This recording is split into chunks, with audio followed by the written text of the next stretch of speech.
So yeah, just to start, similarly to how we did with batteries, with a bit of regional context. As you might expect, when we look at where operational solar is concentrated in England, the highest levels are found in the southwest and the southeast at the moment, with the southwest having almost a third of England's currently operational ground-mounted solar capacity. And you can see as well there are significant amounts coming forward in planning, with another 1.1 gigawatts currently awaiting decisions and 2.1 gigawatts awaiting construction. So yeah, there are definitely more solar developments coming forward in the region, as well as high levels of existing operational solar. And if we go on to the next slide, solar is also becoming a more significant part of our energy system nationally as well. So last year it generated 6.3% of our energy in GB, and it peaked at generating 43% of our electricity on a particular day in summer.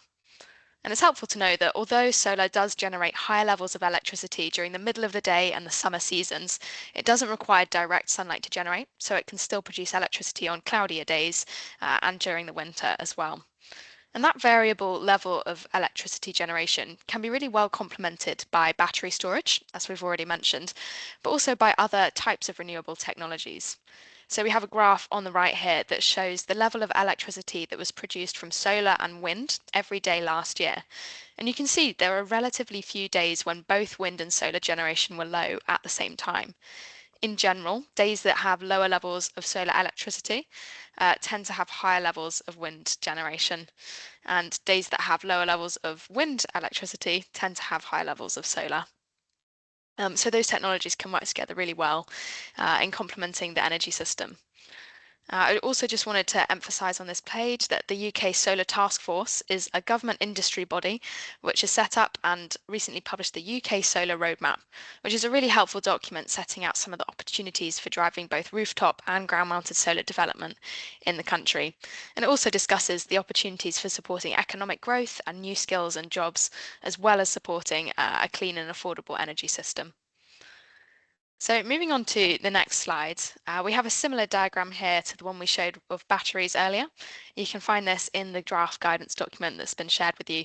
But this just shows a typical site layout that you might see at a planning application and discusses some of the key components in a solar farm. And the guidance does include descriptions of what each of these is for and does as well. But we thought it'd be useful just to discuss some of the recent changes we've been seeing in solar applications. So we are seeing larger sites being brought forward by developers, both in terms of the areas that they cover and also the amount of capacity that they have. And many of these are now connecting at the higher voltage transmission level of the network. But also, as of the 31st of December 2025, the threshold for solar projects to be classified as nationally significant infrastructure projects was raised from 50 megawatts to 100 megawatts, which means that sites up to 100 megawatts are now being assessed through the Town and Country Planning Act regime. So as local planning authorities, you may be seeing more projects coming through with higher levels of capacity for you to assess. It's also helpful to know that there are different types of solar panels with different levels of efficiency, and efficiency generally has been increasing in recent years as the technology develops. But there are also different types of panels, so you can get bifacial solar panels that have solar cells on both sides and generate electricity from both sides. And you can also get fixed solar panels and tracking solar panels. So the optimum angle for a solar panel to produce electricity will change as the position of the sun changes in the sky, both throughout the day and throughout the different seasons as well. And you can have solar panels that are fixed at the best average angle for generating electricity, but you can also get single or double tracking axes panels, which will move either in one direction or both horizontally and vertically to follow the sun as it moves, and they can produce even higher levels of electricity. But it's worth noting that those tracking solar panels are more expensive and require more maintenance, so that's something that developers will need to consider when they're designing sites. If we move on to the next slide, we'd like to talk a bit about some of the key considerations and impacts of solar farms.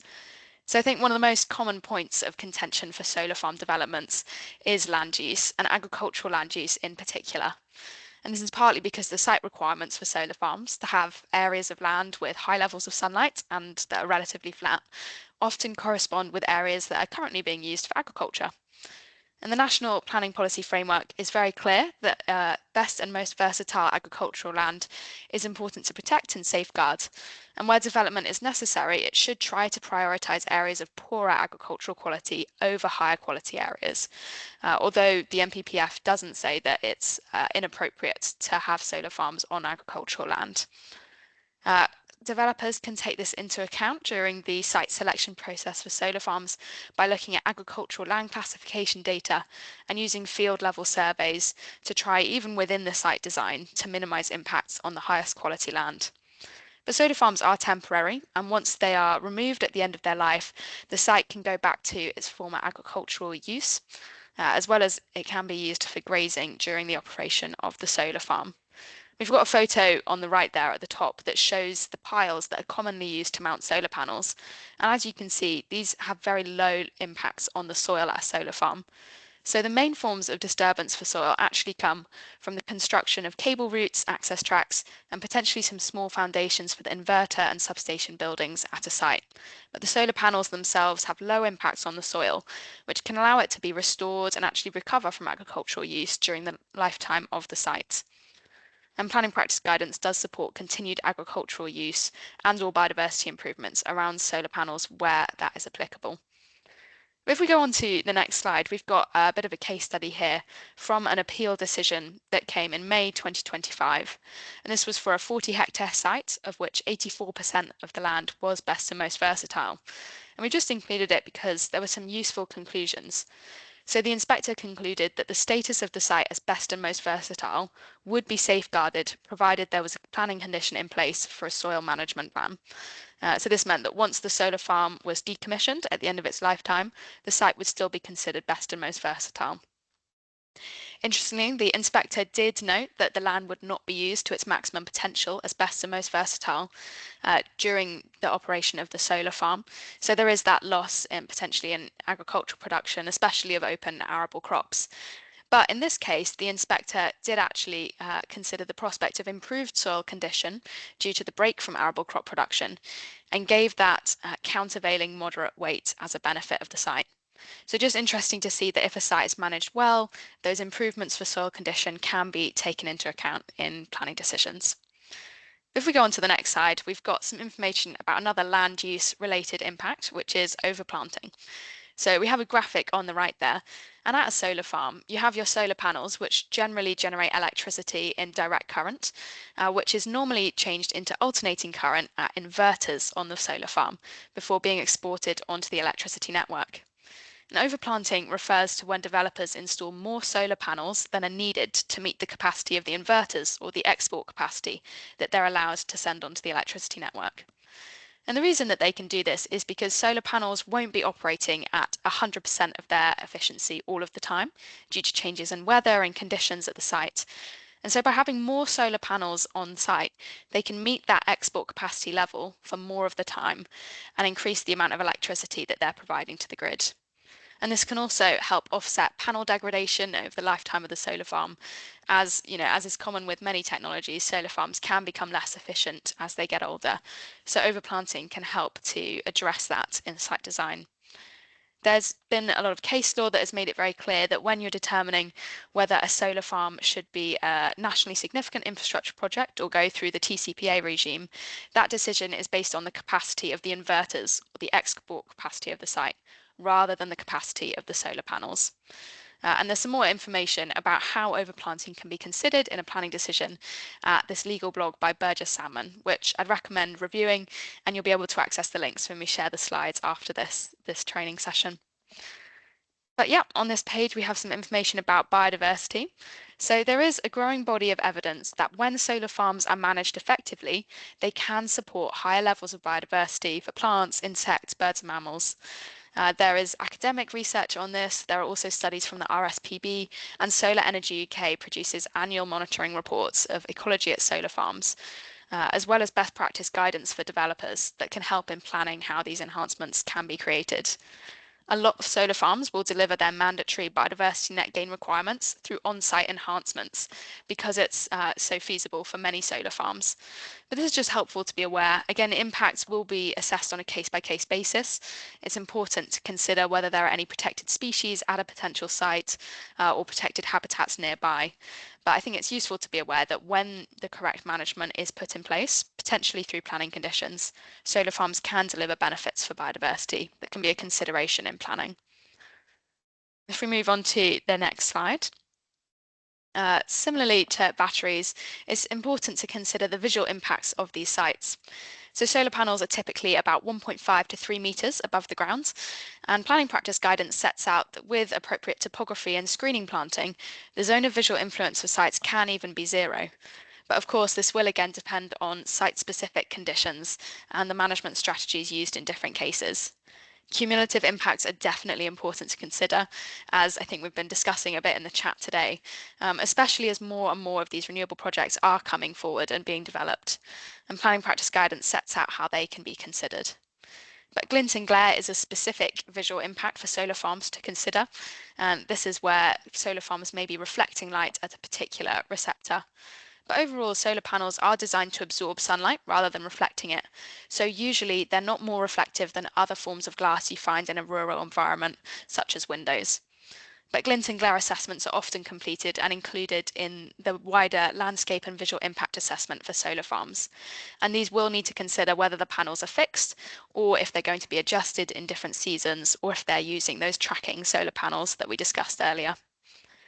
And if we move on to talk about landscape impacts on the next slide, these are also important to consider on a case-by-case basis, and it can be helpful to look at landscape character assessments for different areas and whether there are any protected or valued landscapes in the surrounding area.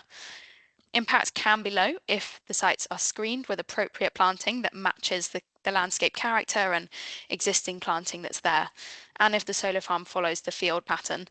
But it's important to consider the effect of the developments on the fabric, the character, and the quality of the landscape. And again, cumulative impacts are becoming a more and more important consideration in this part of solar farms as more projects are developed. And planning practice guidance says that this refers to the degree to which proposed renewable energy development is becoming a significant or defining characteristic of the landscape, and provides some further details for how to assess these.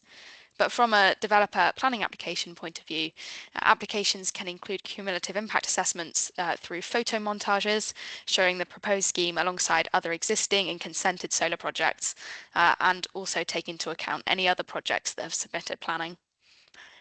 So we've just got a couple more impacts to go through. One of these is archaeology. And although this can be sort of a standard impact that's considered for many types of development, there's some really useful guidance available that talks about how it can be assessed specifically for solar sites. As we mentioned before, the disturbance to soil at a solar site is generally fairly low, but if it's necessary, concrete shoes can be used instead of piles to mount solar frames, which have more shallow impacts on soil and so can avoid disturbing buried archaeological assets. And we've put a link here, which again you'll be able to follow when we share the slides after today's session. But the Chartered Institute for Archaeologists is developing some guidance on this particular issue, a draft version of which is available. And the Local Government Association and Planning Advisory Service have also been involved in developing that. So I'd really recommend reviewing that guidance. And finally, just wanted to touch on the issue of flooding and drainage. So I think there can be a conception that solar panels can increase flood risk at solar farms or surrounding areas because of runoff from the solar panels. But we've included another photo here of the frames being installed at a solar farm. And again, you can see that once solar panels are in place, the grass surrounding them and the ground is still able to allow rainwater to drain between and beneath panels. The impermeable areas at a solar farm will generally be limited to the foundations used for any substation or inverter buildings, and in those places a drainage plan and sustainable drainage solutions may be required. And sites should still follow all the standard requirements for flood risk assessments, as is usually done in planning. But those were the key topics that I wanted to just touch on today, so I will pass back to Hazel. I'm going to introduce James Jamieson from Starlight Energy to talk about the experience of a solar developer, and then at the end we'll have enough time to have a bit more of a Q&A session and hear from you directly. Thanks very much. I'm going to hand to you, James. Get your slides up. Here we go. That's great. Thanks. Thanks, Hazel. Good afternoon, everyone. Thanks for the invitation to come along and join in this afternoon. Much appreciated. If we're able to move on to the next slide, please. I'm just going to talk through our experience of gaining what ended up being a delegated planning approval for a 50 megawatt solar farm in Hampshire, just in the outskirts of Andover. The planning authority was Test Valley Council. We first started developing this site 6 or 7 years ago when we identified the land. And I think as a bit of context, some of you might have kind of followed the solar journey in the UK or been involved in it. I started working on solar in about 2013. Round about then, or a couple of years after that, the government reduced the subsidy level to a maximum of 5 megawatt solar farms, which we all worked on for a few years. And there was a bit of a hiatus whilst the solar-free subsidy or the subsidy-free solar market got going. And this is one of the earliest sites that we started to develop in the subsidy-free regime. So to go from 5 megawatt solar farms at about 10 hectares in size to 50 megawatt solar farms at somewhere between 80 and 100 hectares in size was quite a leap. And I think this project was a sort of turning point for for me professionally and us as a team and a group. We realised that large scale solar could be accommodated in what was on paper a reasonably sensitive landscape, quite near to an AONB as it was then. Now a national landscape. Near quite a nice village, Pinton Musey, and the outskirts of a reasonably big town, so a fair amount of development pressure in the area. But we worked closely with the planning authority and worked closely with the local parish council and the local community to really understand the concerns that the locals had raised in detail through community engagement events. And we were able to implement a number of design changes around the solar scheme to address those concerns. And the kind of mantra I always work to is to try and minimise impacts and maximise benefits. And I think we kind of managed to do that on this project. And we went from a parish council objection and a good handful of local objections to a delegated approval with no objections, by making a range of changes, which we'll explore in a second. But yeah, as a bit of context, we've just energised this scheme. Like I say, got delegated approval, ended up being 60 megawatt peak in total in the end. Discharge conditions, we've done a couple of Section 73s, and we diverted a claimed right-of-way, which was a new experience for us all, diverting a route which didn't at that point actually exist. So yeah, we learnt a lot in this project, and it's I'm pleased to be able to share some of that experience with you this afternoon. So if we're able to flick on to the next slide, please. Thank you very much. So on the left-hand side here, we've got the kind of landscape master plan which accompanied the application as originally submitted. So you can see it's formed over 2 or 3 large fields. It's a slightly irregular shape, doesn't quite fit within the existing field pattern, which is slightly unusual for solar. But we had signed up more land with a landowner than we required, knowing that it was quite a sensitive location. We would probably have to alter the design to get through planning and keep everybody happy. Again, just touching on some of the earlier discussions this afternoon, what really drove this site selection was finding a viable grid connection opportunity or point of connection here on the existing overhead lines, which you can see in a sort of salmon pink crossing right at the southern end of the site. We built a new substation to connect onto that. The slightly irregular shape is primarily as a result of archaeological finds. We undertook a geophysical survey, which is a non-intrusive investigation methodology, which we can use to almost sort of x-ray the land and give us an idea of what is on the land. We uncovered some Roman remains. We're able to work around those, the sort of in and out site boundary along the western side of the site reflects some of those findings. So we submitted the application, got the feedback from the locals, got the feedback from the parish council, and the main concern of theirs, or one of the main concern of theirs, was that the public rights of way all around the site tend to be bridleways. The north-south route on the western side of the site is the Brenda Parker Way, which is a popular long-distance route. Prior to submitting the application, we actually had panels on the western side of that route as well, and we removed those at the pre-application stage between EI screening and planning submission. But on the right-hand side of the screen, you can see how we amended the application. And in the southeast field, which I've slightly clumsily circled in red, you can see that we've moved panels back sort of south and away from the network of footpaths, or sorry, bridleways that go round the edge of the site. And the way the landscape sits in the southern end, southeast corner of the site, is that the land slopes from north downwards to the south, with sort of trees along a bit of a ridge at the north side.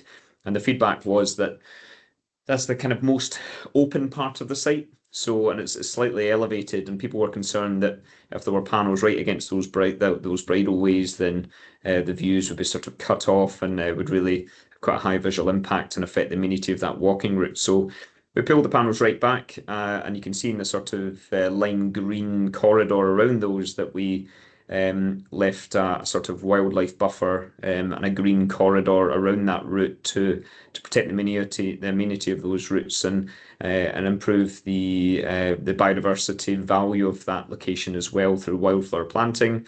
And we planted a hedgerow along the northern boundary of the panels as well. If you note, there's a yellow or sort of orange arrow on the right-hand slide as well. And if we just go one slide on, or one more click onwards, hopefully it'll bring up a photo. Yeah, so you'll see here that this is looking broadly southwest in the direction of the arrow. And it's almost difficult to pick them out, but the panels are in that photo about halfway along. This is just after the site been energised. I think the hedgerow might have been planted, but hasn't come to any sort of maturity yet. But you can see there that it's a sort of slight high point on the site, and I think the mitigation here and the way we've addressed the concerns raised by the locals has been really effective, because you've avoided the panels skylining and blocking the horizon in the longer view, which contains it better visually within the kind of landscape experience of that point. And over time, the land between the sort of Land Rover farm track that the photo's been taken on and the panels further south will be the location of a wildflower meadow and a sort of enhanced biodiversity area. So I thought this was quite a neat example of the sort of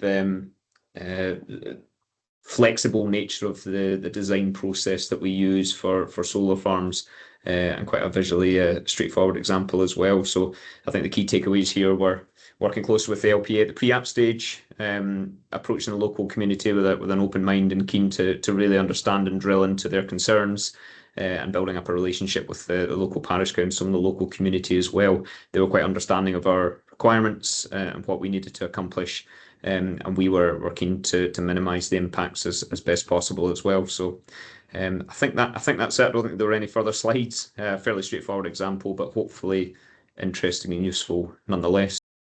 So my name is Fogarty. I'm a planning manager at British Solar Renewables.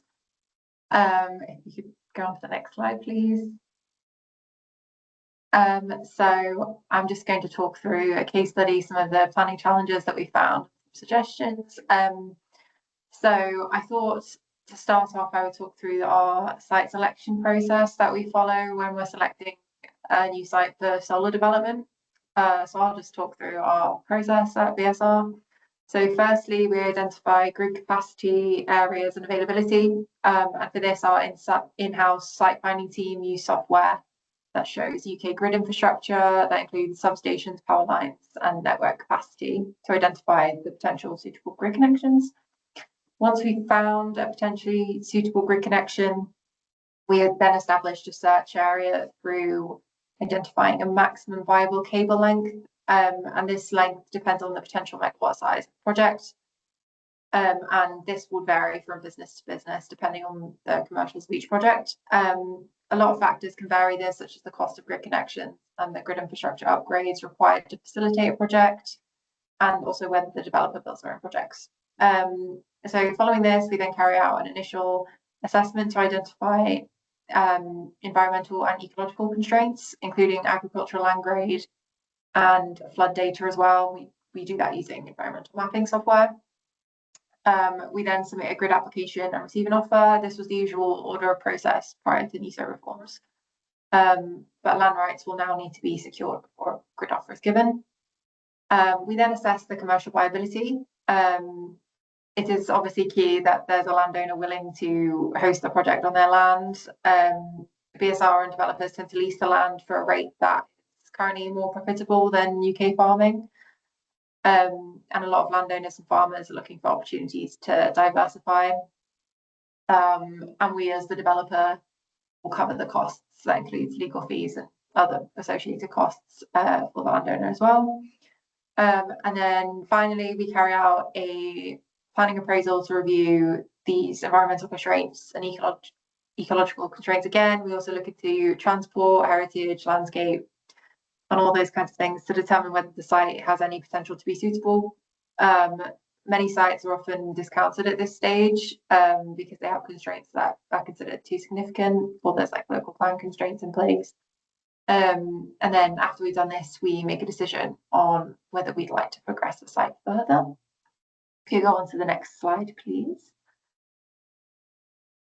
So I was asked to talk about a challenge that we faced before as a developer, and I thought quite an interesting one is implementation conditions that have shorter timeframes. For example, 3 years.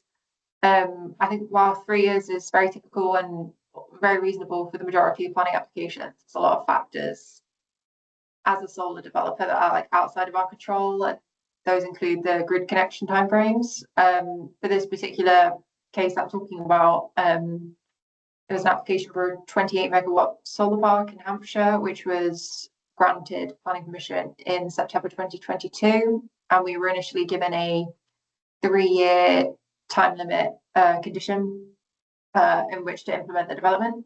Our grid connection date was 2026, and therefore, in order to avoid security risks associated with having idle equipment and then just having the site lay bare, and also to benefit from the latest and most efficient solar panels, we requested that this implementation period be extended to 5 years. And to do this, we explained the grid connection timeframe and how that was outside of our control, and how there were multiple benefits in, extending the implementation period by an additional 2 years. We thought that was reasonable, and the LPA agreed, which was great, and agreed that it was obviously entirely under the control of the DNO, which was SSE, and they allowed the extension for 5 years. So them taking that flexible approach was really helpful for us, as it ultimately allowed us to deliver the site successfully and meet our grid connection date and not have any security concerns on site, and also meant that we could deliver the most efficient site possible using the latest technology. Next slide, please. Thank you. So for this slide, I wanted to share a few sort of practical suggestions that might help when decision makers are looking at solar projects. Firstly, as I've said before, applying a bit of flexibility can go quite a long way. Solar projects don't follow the same pattern as a lot of other types of development, especially because, as I've said, grid connections are outside of our control and they can move. So I think at LPA level, some flexibility with timings, phasing, and how conditions are worded can enable sort of a smoother process with fewer amendments later down the line, and also issues down the line, and can ensure the project can actually get built and start exporting to the grid, which is obviously a key driver as why we submit these applications, is to start exporting to the grid as soon as possible and most efficiently. So secondly, solar technology changes at a rapid rate. What is standard at the time of planning submission is often outdated by the time you get to build, which can be years on. That's why things like several Section 73s and NMAs are really common post-consent. These amendments aren't about sort of changing the nature of the project or anything like that. They're just making sure that the site could deliver the most efficient output and use the latest panels and the latest technology. So sort of a proactive approach to that from officers and LPAs is really helpful, and we found that where LPAs have been really proactive with us and understanding of that, it's been great. For example, for allowing us to review the conditions before they are on the decision notice, just helps that two-way conversation. And then, yeah, finally, allowing some flexibility within condition wording makes a big difference. Instead of sort of overly prescriptive conditions, a focus on sort of outcomes, for example, maximum heights or glint and glare limits. This still allows the controls over what is being built, but also gives us as the developer some room to adapt to the new technology that comes into place after submission. So hopefully that was useful tips. Thank you for listening. Do let me know if you have any questions during the Q&A, and I'll be happy to answer them. Thank you. Thanks so much, Laura.